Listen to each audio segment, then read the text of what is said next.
Primeira epístola do apóstolo Paulo aos Tessalonicenses, no capítulo 4, nós faremos a leitura a partir do versículo 13 até o 18. Então diz assim a palavra do Senhor: Não queremos, porém, irmãos, que sejais ignorantes com respeito aos que dormem, para não vos entristecerdes como os demais que não têm esperança. Pois se cremos que Jesus morreu e ressuscitou, assim também Deus, mediante Jesus, trará em sua companhia os que dormem. Ora, ainda vos declaramos por palavra do Senhor isto: nós, os vivos, os que ficarmos até a vinda do Senhor, de modo algum precederemos os que dormem. Porquanto o Senhor mesmo, dada a sua palavra de ordem, ouvida a voz do arcanjo e ressoada a trombeta de Deus, descerá dos céus. Os mortos em Cristo ressuscitarão primeiro. Depois nós, os vivos, os que ficarmos, seremos arrebatados juntamente com eles, entre nuvens, para o encontro do Senhor nos ares, e assim estaremos para sempre com o Senhor. Consolai-vos, pois, uns aos outros, com estas palavras. Vamos orar novamente? Pai bendito, nós te suplicamos a graça da tua parte para compreendermos a tua palavra. Fala aos nossos corações, consola-nos, Senhor, com a esperança da vinda do Senhor Jesus Cristo, com a esperança da ressurreição que acontecerá quando o Senhor se manifestar, Pai, quando o teu Filho se manifestar em glória. Abençoa-nos em nome de Jesus Cristo, é o que nós te rogamos. Amém. Meus irmãos, normalmente, entre as pessoas, a morte é algo difícil de falar, algo difícil de se lidar, né? A morte parece como se fosse um hóspede, um intruso na nossa casa, um hóspede indesejado, porque ela não avisa quando ela vai chegar. Normalmente é assim. A morte não avisa quando chega. E ela apenas bate a porta e entra, e não importa o que você pense sobre isso, o que você pensa sobre isso, não importa se você quer que ela esteja ali ou não, ela vai estar. Quando ela chega, ela entra, sem pedir licença. É como se fosse um hóspede, um intruso mal educado, digamos assim. A morte é uma condição, como os irmãos sabem muito bem, que existe desde há muito tempo no mundo. Ela está aí, nós temos que lidar com ela, nós não temos como controlá-la. Ela não obedece à vontade humana, não há como controlar a morte. Nós sabemos muito bem disso, e o apóstolo Paulo também, assim como os irmãos de Tessalônica sabiam. Então, o que vemos nesse trecho do capítulo 4 de Tessalonicenses é que Paulo aqui, ele busca encorajar os irmãos de Tessalônica que tinham experimentado a perda dos seus entes queridos. E com entes queridos aqui, eu me refiro àquelas pessoas que foram escolhidas por Deus para fazerem parte da família de Deus, da família que Deus prometeu a dar a Abraão. Lembra que lá no capítulo 1 de 1 Tessalonicenses, no versículo de número 4, Paulo fala o seguinte: reconhecendo, irmãos amados de Deus, a vossa eleição. E lembra que a gente falou aqui, quando nós vimos sobre esse trecho, sobre o capítulo 1 todo, que a eleição aqui diz respeito, em termos judaicos, né, a Deus escolher pessoas para fazerem parte da família a que ele prometeu a Abraão. Era assim que o povo judeu tratava o tema da eleição. Eles se entendiam, como de fato no Antigo Testamento aconteceu, como o povo que Deus escolheu. Foi a descendência que Deus prometeu a Abraão, ele escolheu aquele povo, tirou do Egito para ser o seu próprio povo. E agora Deus está criando, digamos assim, uma nova família que não mais é composta do povo, da descendência étnica, digamos assim, biológica de Abraão, mas de pessoas em todo o mundo que creem no seu Filho Jesus Cristo. Então, nesse trecho, Paulo busca consolar a igreja de Tessalônica e todo o povo de Deus, obviamente, pela perda de seus irmãos amados, queridos, que fazem parte da família de Deus. E, meus irmãos, no pouco tempo em que a igreja de Tessalônica existia, não havia passado muito tempo entre o escrito de Paulo, entre essa primeira carta de Paulo e a fundação da igreja lá em Tessalônica, tinha passado mais ou menos um ano, né? Alguns estudiosos entendem assim. Paulo escreveu 1 Tessalonicenses em 50 depois de Cristo, por volta de 50 depois de Cristo. Então não tinha passado tanto tempo em que aquela igreja havia sido estabelecida.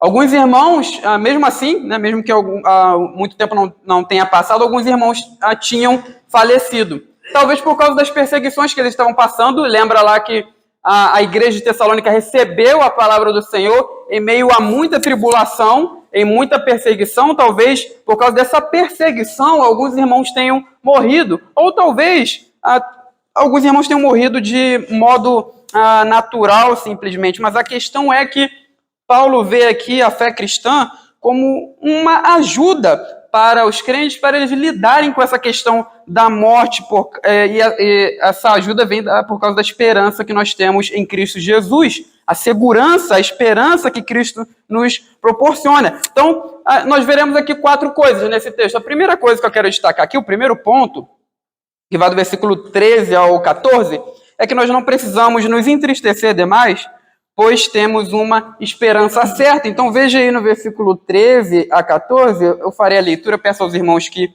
acompanhem.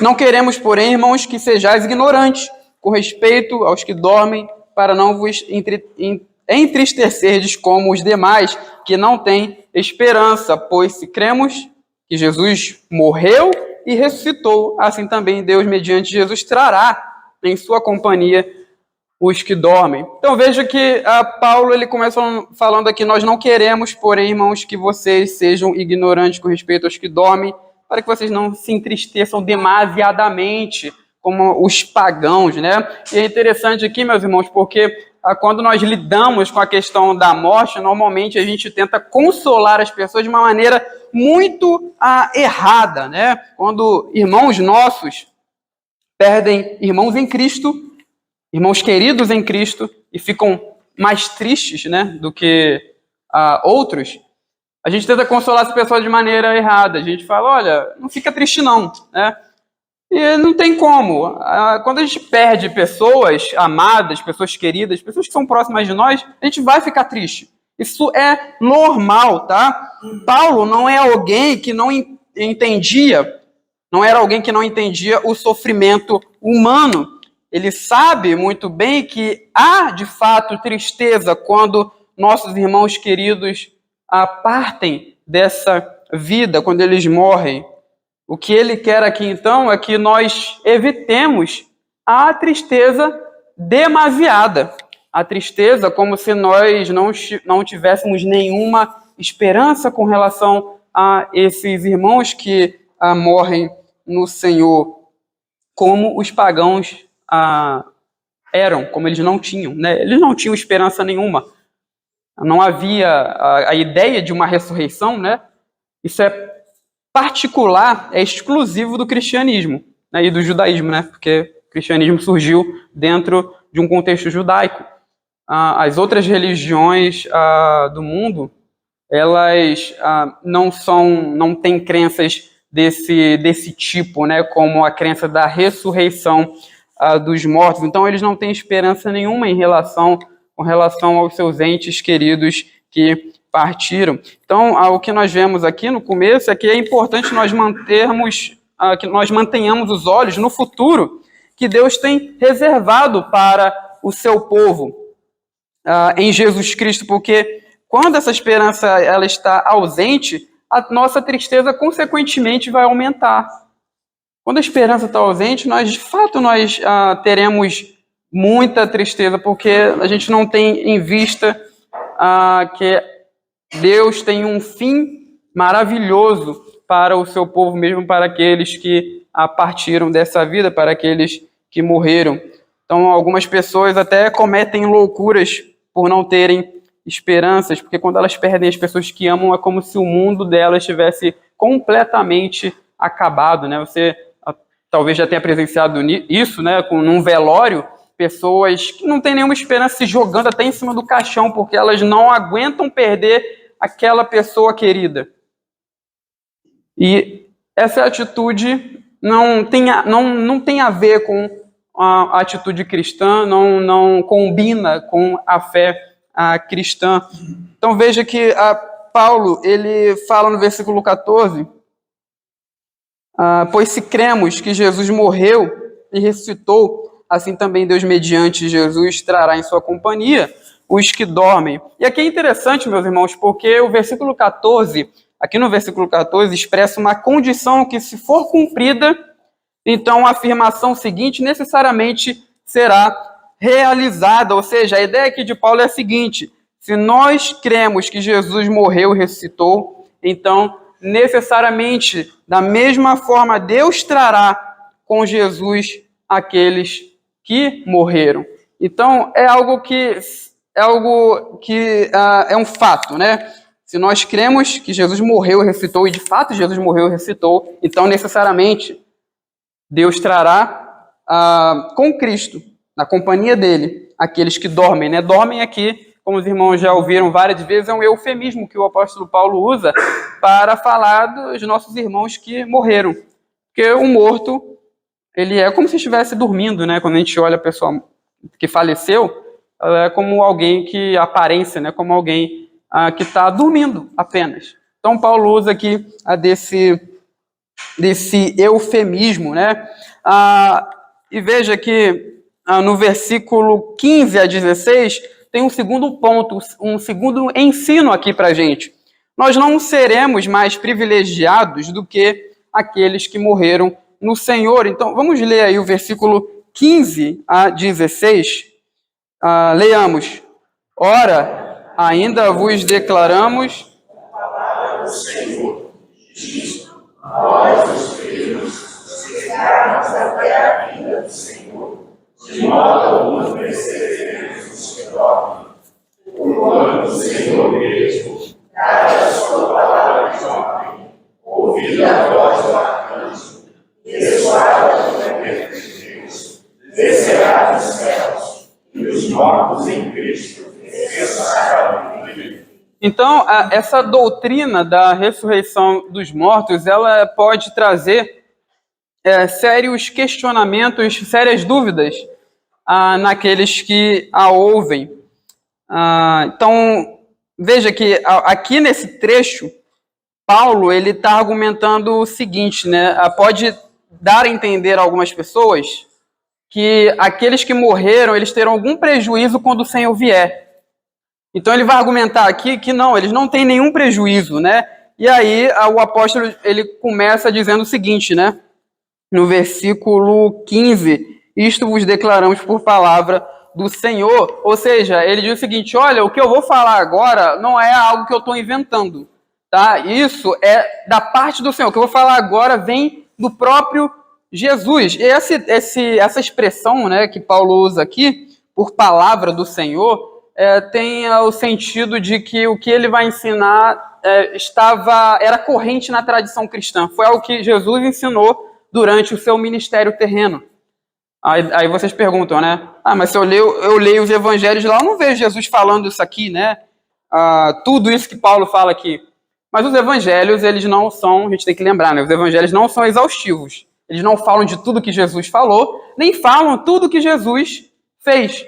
Até o João, lá no quarto evangelho, ele fala que ele escreveu algumas coisas do que Jesus fez. Se fosse escrito tudo das obras de Cristo, aí ele até usa de uma hipérbole, não teria livro no mundo para aguentar as obras de Cristo, né? Porque ele fez muitas coisas. Então, os evangelhos eles não falam exaustivamente de tudo que Jesus fez, nem falam exaustivamente de tudo que Jesus disse.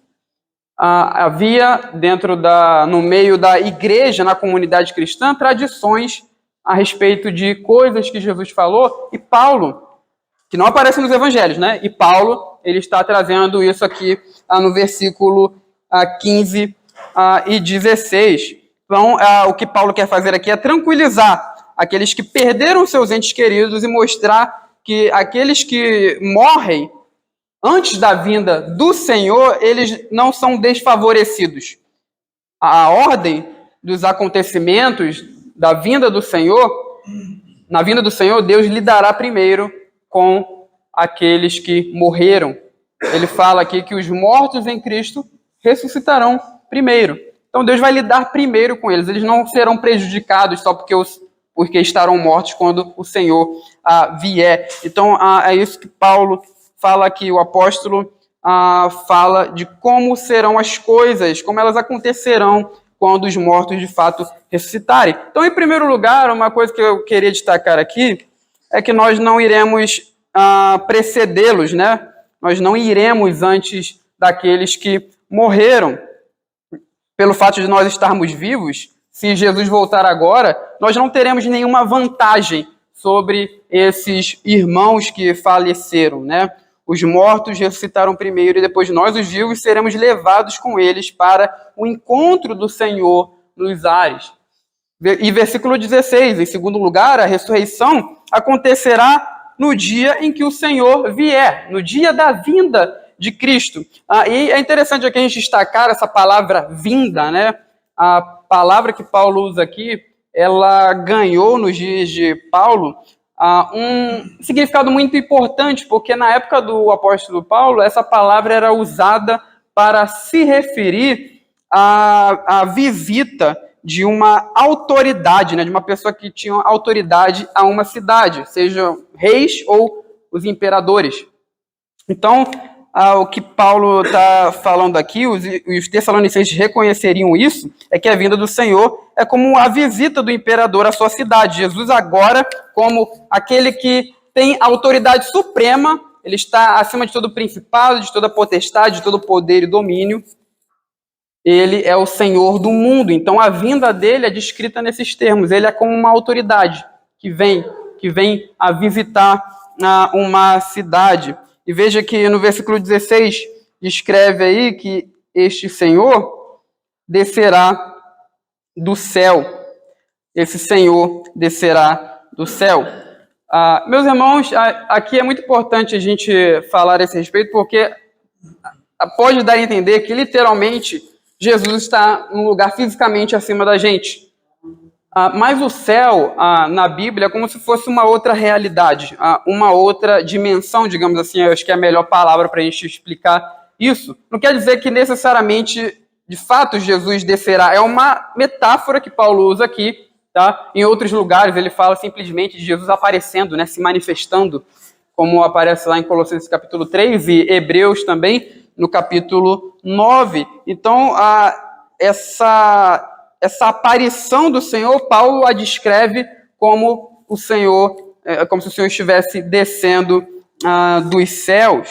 E a ideia aqui, a Paulo está usando essa metáfora exatamente por causa de algumas imagens que nós vemos no Antigo Testamento. Lembra que quando Deus aparece no Monte Sinai, ele desce até o monte, como aparece em Êxodo capítulo 19, e essa descida do Senhor é acompanhada da palavra de ordem, ou literalmente grito de ordem, e ao som da trombeta, que aparece no Salmo de número 47, verso de número 5. Esse salmo está relacionado à exaltação de Deus em Jerusalém. Então, Paulo, o que ele está fazendo aqui? Ele descreve a vinda de Jesus como a vinda do Senhor sobre o Monte Sinai, aplicando a linguagem do Salmo 47, mostrando que Jesus é rei, que ele é Senhor, o Senhor ressuscitado que desce à terra e é celebrado com gritos de alegria e com clangor de trombeta. Ele vem como um rei, como aquele que tem autoridade sobre todas as coisas. Então, nessa segunda parte aqui, nesse segundo trecho, nós vimos que nós não teremos nenhum privilégio, né? Nós não seremos mais privilegiados do que aqueles que morreram no Senhor. E o terceiro ponto que nós destacamos aqui no nosso texto é que nós estaremos com o Senhor para sempre, como aparece no versículo de número 17. Diz assim: depois nós, os vivos que ficarmos, seremos arrebatados juntamente com eles entre nuvens para o encontro do Senhor nos ares, e assim estaremos para sempre com o Senhor.